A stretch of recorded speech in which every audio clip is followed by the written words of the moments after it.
Olá, chegamos ao último programa da série especial Educação Novos Rumos. Com a presença de especialistas no assunto, professores e estudantes, conversamos sobre a proposta de reforma do ensino médio que tanto tem causado inquietação em alunos e educadores.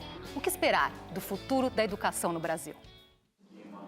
No presente, são alunos. Só alunos? Se eu não venho aqui e olho para o meu aluno, eu não posso olhar esse meu aluno somente como, Fernando. Eu preciso olhar para ele assim, não, esse aqui é o futuro engenheiro, é o futuro médico que vai ter. Com os olhos focados nos estudos, eles alimentam sonhos. Eu quero fazer audiovisual. Licenciatura em História. Eu quero ser arquiteta, mas meu sonho mesmo é a música. Para conseguirem, a fórmula é uma só: educação. Estudantes de escola pública querem escolas cada vez melhores e com a participação de professores, diretores, da comunidade e do governo. Querem tirar da escola pública o máximo de conhecimento que puderem. Quem faz a escola somos nós. Querem uma escola aberta, livre, conectada com a tecnologia. Na Escola do Futuro, a tecnologia não permitirá apenas o acesso à informação, mas também o acesso às opiniões do outro. A troca de ideias será uma escola inventora de um novo mundo. Quando a pessoa tem conhecimento do que ela tem direito, ela tem mais como cobrar. Então, eu acho que sim, a escola tem muita influência nisso. Além das matérias disciplinares que a gente tem, ela pode ensinar muito mais, ensinar a nossa carreira, nosso futuro em diante, a ser gente, ser um cidadão melhor além das disciplinas. A boa escola no presente é semente de sonhos realizados no futuro. E por que não começar a realizá-los hoje? Quando o inverno chegar, eu quero estar junto a ti. E para falar sobre o ensino médio no Brasil, recebemos o sociólogo César Calegari, membro do Conselho Nacional de Educação, Lisete Arelaro, professora da Faculdade de Educação da USP, a educadora Guiomar Namo de Mello, membro do Conselho Estadual de Educação, e Luiz Carlos de Menezes, físico e também membro do Conselho Estadual de Educação. E ainda contamos com a presença de professores e estudantes em nossa plateia, parte muitíssimo importante desse debate. Agradeço muito a presença de todos vocês aqui com a gente hoje. Bom, a reforma, ela defende igualdade de oportunidades entre os nossos jovens. Vocês acreditam nela como um instrumento para combater as desigualdades que existem hoje, professor? Olha, a igualdade já é garantido por coisas que antecedem a reforma, quer dizer, a lei, a Constituição, todo mundo assegura que todos são iguais no acesso à escola. Mas você ter igualdade para ter oportunidade da escola não significa que tenha que ser igual o tratamento para todo mundo. Quer dizer, a equidade é exatamente você garantir a igualdade de acesso e a diversidade no tratamento. Quer dizer, não só a diversidade de você ter várias opções de currículo, como a diversidade de você, ao final do ensino médio, você já ter algumas áreas que você tem mais interesse do que outras. Então, o aluno chega no final do ensino médio e, de repente, ele quer mais uma área, ele é mais voltado para a matemática, para a física, e o outro é mais voltado para a literatura, não é? E isso ele vai ter esta opção. Sem abrir mão da sua formação geral, porque língua portuguesa, matemática, ele vai estar tendo durante todo o tempo. E, além disso, se ele quiser, ele tem uma abertura para ir fazer uma educação profissional, para escolher uma profissão ou para se informar melhor sobre o mercado de trabalho e depois continuar uma formação profissionalizante. Eu acho que o futuro do ensino médio no Brasil, o futuro da educação, ele é bastante promissor de longo prazo. No momento, nós temos sérios problemas de qualidade, nós conseguimos avançar na quantidade, mas a qualidade deixa muito a desejar. Todas essas medidas estão pensando em melhoria da qualidade, a questão do professor é fundamental, nós discutimos tudo isso aqui, e eu acho que nós temos hoje uma oportunidade de mudar uma escola que todo mundo é unânime em dizer que tem que mudar, que não pode ser uma escola só de conteúdos e 19 disciplinas iguais para todo mundo. Calegari. Bom, eu sou um otimista em relação tanto ao país quanto à educação no Brasil, né? Nós temos uma série de recursos que poucos países têm. Temos, com todos os seus problemas, mas um sistema de formação de professores que está praticamente em toda parte. Acabamos criando uma possibilidade de comunicação que vai fazendo com que os jovens, né, isso talvez seja a coisa mais importante de todos, eles mais cedo viram protagonistas. Quando um jovem, até uma criança, eles estão nas redes sociais, eles estão fazendo escolhas, né? E nós temos que respeitar esse tipo de movimento. Quer dizer, a escolha está editando, está postando, está construindo a sua rede de relações. E se a escola não perceber, né, que o seu aluno mudou, ela tem que se reinventar, né? No fundo é isso, nós temos que nos reinventar à luz de que essa moçada toda está fazendo, está querendo, né?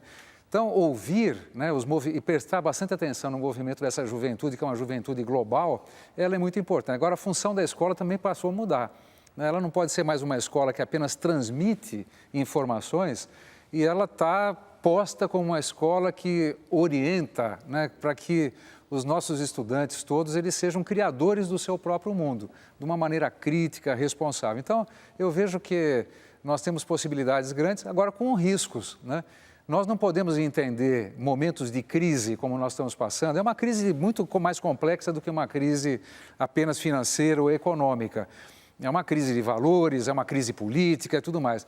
Mas nós não podemos permitir que a educação seja tragada por esse processo. Ela não pode virar a crise não pode transformar a educação e trazê-la por um buraco negro onde tudo se perde. Então, em momentos de crise, é o momento que um país como o Brasil tem que se afirmar o seu compromisso da educação como prioridade. E já que essa necessidade é de pensar no papel da escola, então o que a escola deve oferecer para todo e qualquer cidadão?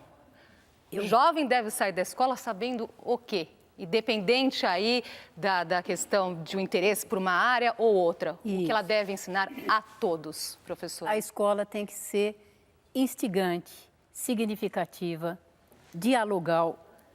O conteúdo, estrito senso, é importante que a gente tenha clareza disso. O que nós estamos falando hoje, amanhã pode estar superado, porque a tecnologia, a ciência, a literatura, eles vêm mudando, tá certo? Por isso é que nós temos dito, não basta, tá certo? Nós simplesmente colocarmos um currículo, uma proposta de currículo que seja fechada, porque as escolas precisam entender o que se passa com ela mesma, tá certo? Veja, no Brasil, as ocupações que os alunos fizeram da escola. O que eles estão dizendo?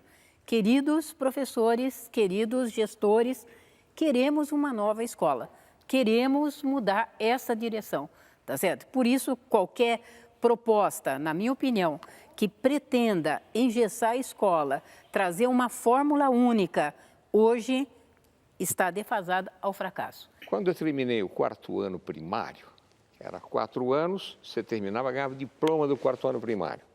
Quem quisesse ir para os próximos anos tinha que fazer um cursinho vestibular, que chamava curso de admissão de 1 ano, um exame de admissão para saber se você tinha direito de ir para o que hoje é a 5ª série, tá certo? Ou o 6º ano. Então, essa modificação de nós termos universalizado o acesso ao ensino fundamental, ampliado o ensino médio e o ensino superior, isso é uma conquista muito importante. Digamos, nós pusemos o povo brasileiro dentro da escola. Nós ainda não sabemos direito o que fazer, mas nós pusemos para dentro da escola. Isso é uma coisa muito importante, é uma conquista do povo brasileiro, não é esse ou aquele governo. É verdade. Ao lado disso, a educação virou notícia, virou assunto. O fato de nós estarmos aqui debatendo, disso ser assunto de uma série de programas. Não há jornal diário que não traga isso, seja televisivo, seja escrito, que não traga educação como problema. Ou seja, não só nós pusemos o povo para dentro da escola, nós estamos discutindo isso como conceito, como medida política, etc. Então, nós estamos preparados para transformar essa escola. O fato do jovem dizer, a escola é problema meu, eu não sou simplesmente um paciente dessa intervenção, isso nós temos que olhar. Isso já é motivo para comemorar e muito, não é, professor? Isso é muito importante, tá certo? E não importa, ele pode estar meio equivocado. Quem não está equivocado hoje? Nós temos que olhar o Brasil com essa dimensão. Nós não estamos parados. A economia vai mal, talvez piore ainda um pouco. O mundo dos empregos está desaparecendo, o mundo do empreendimento é muito difícil. No entanto, nós estamos com gente atenta, virando notícia, na melhor maneira. Então, há muita razão para a gente ter esperança. Vamos então ouvir o que estão pensando aqui os estudantes, os professores da nossa plateia. Laís Duarte. Começando esse programa ouvindo a Cristiane, que é pedagoga. Qual que é a sua pergunta, Cristiane? Eu gostaria de colocar uma pergunta para os senhores e para a gente aqui. que é a seguinte: no contexto da reforma do ensino médio, a gente também está discutindo a PEC 55, que justamente congela o recurso para a educação e para a saúde para os próximos 20 anos. Então, em que perspectiva futura a gente coloca a educação num cenário como este? Eu acho que nós teríamos que ter a sabedoria nesse instante de retirar dessa PEC 55, que está apontando para a restrição de gastos do governo federal, retirar a área da educação. A área da educação ela é estratégica para um país e ela não pode nem receber o sinal que está dando, porque o sinal é de que ela não é prioridade. Então, nós entendemos uma série de necessidades de ajustes que precisamos fazer em muitas coisas no país, mas nunca à custa da educação, né? Porque se você penaliza a educação agora, você vai deixar de colher frutos, né? Não é que ela vai ficar ruim, ela vai ficar sem resultado nenhum. Eu não penso só na educação, quer dizer, eu tenho que também pensar na saúde nesse caso. Porque eu acho que essa mentalidade corporativa de você achar farinha pouca, meu pirão primeiro, né? Eu acho que nós já passamos este tempo. Então, o que eu acho que nós temos que fazer é discutir tudo. Se nós queremos tirar coisas, nós teremos que tirar saúde, teremos que tirar educação, teremos que tirar assistência social, teremos que tirar Bolsa Família, né? E aí eu pergunto onde é que está o ajuste. Quer dizer, eu sei que é um modo de dizer o que é prioritário, mas se você for colocar para uma pessoa que está lá no hospital, deitado no corredor, e que não tem atendimento médico, o que é prioritário, ela vai achar que o prioritário é saúde.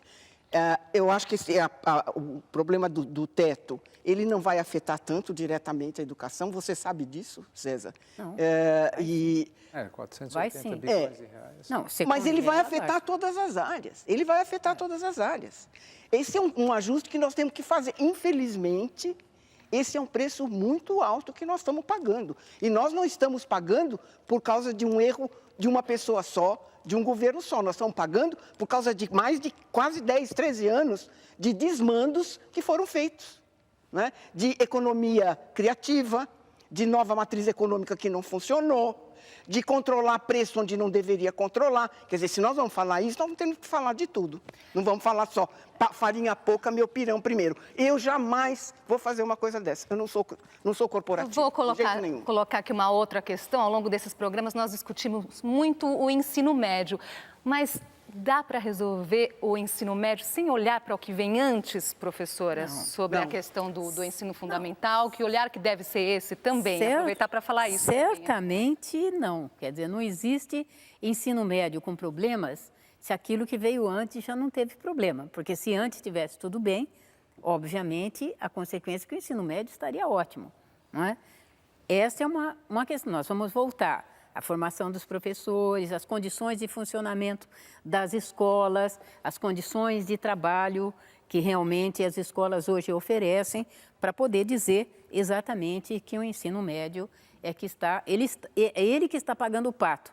Não é? Mas do ponto de vista... Ele é o gargalo, de fato, da nossa educação, como às vezes a gente ouve?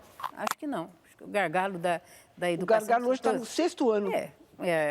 Exatamente quando... O gargalo hoje está no 6º ano. Aliás, um dos progressos da nossa educação... Hoje está no 6º, como antes era no foi 5º. No 5º, que é exatamente o exame de admissão que o Luiz estava colocando. Quando eu fui fazer exame de admissão, eu tinha uma madrinha que me dizia assim, tem que fazer exame, porque continuar estudando não é para qualquer um. Então... É isso. Eu tinha que provar que eu não era qualquer uma. Isso. E hoje nós estamos defendendo que educação de qualidade é um direito de todos. E por isso que a gente diz que é qualidade social, exatamente porque tem que traduzir... Por falar nas etapas anteriores, um dos progressos da nossa educação, muito importante, foi reconhecer que a professora de educação infantil é uma educadora. Isso. Que é professora. Era uma cuidadora, quer dizer, a gente não percebia que uma criança pequena... Aquele momento é quando ela se socializa, aprende a usar expressões, a se apresentar, a se respeitar, e é uma educadora muito importante. Então, tem que pensar a educação como um todo. Nós temos feito importantes progressos. Eu estou dizendo isso porque senão está tudo parado. E mais, nós estamos nos preparando para novos progressos. Quer dizer, uma escola mais mobilizada, a coisa de deixar a molecadinha, cala a boca que eu vou falar.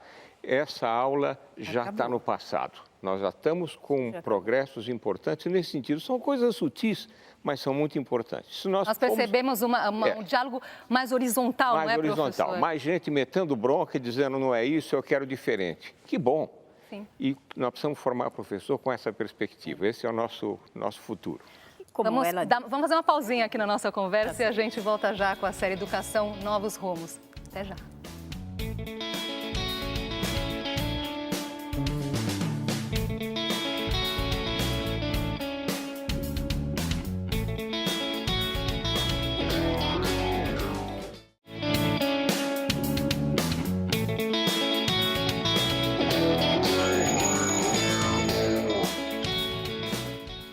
Estamos de volta com a série Educação Novos Rumos. Hoje falamos sobre o futuro da educação no Brasil.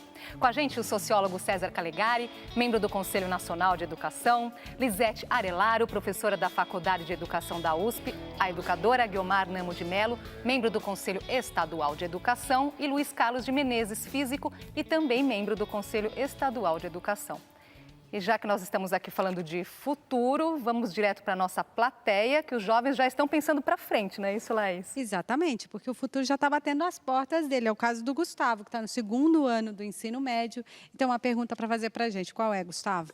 Eu queria saber se o mercado de trabalho ele já está preparado para receber esse jovem, sabendo do índice de desemprego no Brasil. O mercado de trabalho está preparado para absorver esse jovem? A maneira como, em geral, talvez não seja o seu caso, mas na maior parte dos jovens brasileiros que iniciam a sua atividade já profissional, eles têm deficiências formativas que o próprio mercado de trabalho se ressente. Tudo isso para nos dar a seguinte situação, né? Seja em termos de formação profissional, seja a formação básica do ensino médio, não interessa só ter diploma, só concluir o ensino médio ou só entrar numa faculdade, tem que ter qualidade. O mundo de hoje exige competência, qualidade, uma visão aberta, capacidade crítica, e é isso que nós precisamos transformar a nossa educação. E a gente não pode esquecer que uma parte das pessoas que estão desempregadas hoje, não todos, mas uma parte, ela está desempregada também porque ela não tem o perfil de formação necessário para os poucos empregos que existem. Né? Então, nós não podemos nunca esquecer disso, isso é um fenômeno global, não é só brasileiro. Ele está mais sério no Brasil por causa da nossa crise econômica, mas isso praticamente aconteceu em vários lugares do mundo. Veja-se nos Estados Unidos, onde lá o cordão da ferrugem, que são das indústrias metalúrgicas que sempre sustentaram a economia americana, o emprego de lá migrou para a China. Quer dizer, esse é um caminho que não tem volta. Nós temos que rever, inclusive, as competências profissionais, as habilidades, os conhecimentos, os direitos de aprendizagem têm que ser melhor traduzidos para preparar esse jovem para entrar nesse mercado. O mercado daqui para frente não está para peixe, não. Precisa saber, precisa estar preparado. Professora. Eu acho que falta uma discussão nesse pedaço. Que é o seguinte, por suposto, o capitalismo disse que era o sistema que realmente daria emprego a todos. Ele já recolheu essa divisa e falou, bom, pensando melhor, não é bem assim. Então, acho que nós temos que pensar que sociedade brasileira e mundial nós queremos. Para onde que nós estamos caminhando e, portanto, que tipo de cidadão nós queremos ser para nós, para os nossos filhos, para os que virão. Eu acho que não pode se considerar que o que está dado é o que é e o mundo vai ter um monte de desempregado porque não interessa a um pequeno grupo que fica cada vez mais rico no mundo, tá certo? Contra a totalidade da população mundial. Então, em nome do nosso futuro, do futuro seu de jovens, até discutir que sociedade nós queremos e ajudar a construir possibilidades diferentes do que da exploração que nós temos hoje. Há uma parte desse desemprego no mundo e no Brasil que eu diria não é conjuntural, é estrutural. É estrutural em que medida? A automação, a informatização, a mecanização no sentido geral, substituiu toda a base do sistema produtivo que era simplesmente repetitivo ou braçal. Portanto, esse desemprego estrutural demanda, e é verdade, sim, um repensar da vida social e econômica. Ora, a relação Estado-mercado está mal resolvida aqui no mundo. Esses novos nacionalismos xenofóbicos que estão aparecendo sinalizam coisas perigosas. Portanto, eu acho que é essencial à nossa juventude um repensar das formas cooperativas de ação. A escola competitiva, quem passa na frente e deixa os outros para trás, tem que dar lugar a uma escola cooperativa do pensar conjunto do futuro individual e coletivo. Eu vou fazer uma pergunta aqui. Eu sei que vocês vão dizer assim para mim logo de cara, mas não dá para resumir tudo em uma única questão, mas assim mesmo eu vou lançar o desafio, que é o seguinte: falamos muito aqui da reforma, da medida provisória. Se os nossos congressistas estivessem aqui diante dos senhores e vocês tivessem que apontar uma única questão, olha, se atente lá à linha tal da medida provisória, preste atenção nisso, repense isso, que ponto seria esse, Calegari? Desvincular a Base Nacional Curricular Comum do Ensino Médio desse micro pedaço de 1.200 horas, como a medida provisória está propondo. Acho que isso é um equívoco que pode ser corrigido. Um ponto, Guilmar. Olha, eu inclusive já fiz essa sugestão e essa emenda, então eu me sinto muito à vontade. Primeiro, que sejam 3.000 horas para todos os alunos. De 2.400 para 3.000. De 2.400 para 3.000 horas, que é coisa que São Paulo já tem 3.000 horas. Minas Gerais já tem 3.000 horas, Goiás já tem 3.000 horas. Tem vários estados que já dão 3.000 horas para o ensino médio público, né? Exceto o noturno, que é um problema diferente, mas o diurno tem 3.000 horas. A outra coisa que eu falaria junto com isso, ao mesmo tempo, é faça dos itinerários formativos uma parte desenvolvida da Base Nacional Comum, que é isto que de fato vai acontecer.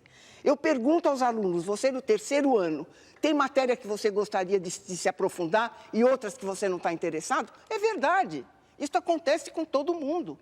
Algumas matérias a gente gosta mais, outras menos. É um pouco isto que vai ser feito. E eu digo também aos pais, quer dizer, existe hoje uma oportunidade de que os seus filhos venham a fazer escolhas, de que ele seja dono do seu destino e que ele possa ter autonomia sobre a formação dele. Isto é uma coisa que está sendo aberta agora e nós temos que aproveitar. Professora. Eu diria, simplesmente, vote contra a medida provisória. Esse é o recado? Sim. Professor Luiz Carlos. Curiosamente, vou falar de outro assunto que é do sentido da cultura escolar. Nós temos uma cultura escolar da sociedade industrial, como se estudante fosse para ser processado. Você põe 40 numa sala porque é mais barato. Essa ideia tem que ser superada. Escola tem que ser espaço de participação. Aprende a falar quem fala, aprende a argumentar quem argumenta, aprende a enfrentar problemas quem enfrenta problemas e a fazer proposição quem as faz. Então, acabar com a ideia da escola da passividade. Isso tem a ver com uma metodologia, com uma cultura que não se muda por decreto, mas é por aí que nós vamos chegar na escola do futuro. Para encerrar, então, que papel temos cada um de nós, cidadãos, para cobrar, para ir atrás do país, da educação que nós queremos de fato, como cidadão que vai além da nossa profissão, como educadores, professores ou estudantes, como cidadão? Bom, nenhum de nós pode ficar conformado, né? Nós temos que... Tem uma velha passagem, né, no Graciliano Ramos que fala o seguinte: é melhor quem luta com as mãos do que quem abandona as mãos para trás. Guilmar. Eu acho que entre esses cidadãos eu queria me dirigir principalmente aos adultos que têm filhos, que têm parentes na escola. Quer dizer, é verdade que o capitalismo sempre precisou de desemprego estrutural. Então, nunca o capitalismo prometeu emprego para todo mundo. Mas não é o capitalismo que está em jogo hoje. O capitalismo já se reinventou. Está aí uma economia criativa, o empreendedorismo, a sustentabilidade, vão existir outras maneiras de organização, inclusive das relações econômicas. Talvez essa capacidade de reinvenção do capitalismo seja o mais importante. Então, eu diria para todos os que têm alguma relação com a escola, que vocês prestem atenção e tornem os seus filhos protagonistas da sua própria formação. Que eles analisem o que eles gostam e façam as suas escolhas. Professora. Vou citar aqui Paulo Freire, que me ensinou muito e particularmente para dizer: construa hoje a sociedade diferente que você quer ver amanhã, dentro de uma proposta da luta pelos sonhos possíveis. Então, eu sugeriria que vocês alunos, vocês professores que estão aqui, começasse a discutir já na escola de vocês, no âmbito de vocês, a própria medida provisória para ver em cada escola quais são as sugestões de mudança que podem ser feitas e comece a aplicar as mudanças amanhã. Eu penso numa escola do futuro que eu desejo e que vejo acontecer em alguns lugares com um duplo sentido. Uma escola que olha o mundo como problema seu e apresente aos jovens o mundo como problema, e uma coletividade que vê a escola como problema dela. Não é simplesmente uma coisa do governo, quer dizer, que vá lá, meta a mão, meta a bronca e participe. Então, as boas escolas que eu conheço hoje têm esse duplo sentido. Apresenta o mundo como problema e convida e tem a comunidade como parte da sua ação. É o que nós esperamos, é o que esperamos aqui com esse debate. Agradeço muito a participação de todos, que enriqueceram muito aqui a nossa conversa, propondo soluções, apresentando os desafios e com opiniões diferentes, sim, que é isso que enriquece a nossa conversa. E a série de programas especiais sobre os rumos da educação no Brasil termina aqui. Nós agradecemos muito a participação dos nossos especialistas, professores e estudantes que nos ajudaram a pensar desafios e propuseram aqui soluções para melhorar a qualidade do ensino em nosso país. Muitíssimo obrigado pela sua companhia e até a próxima.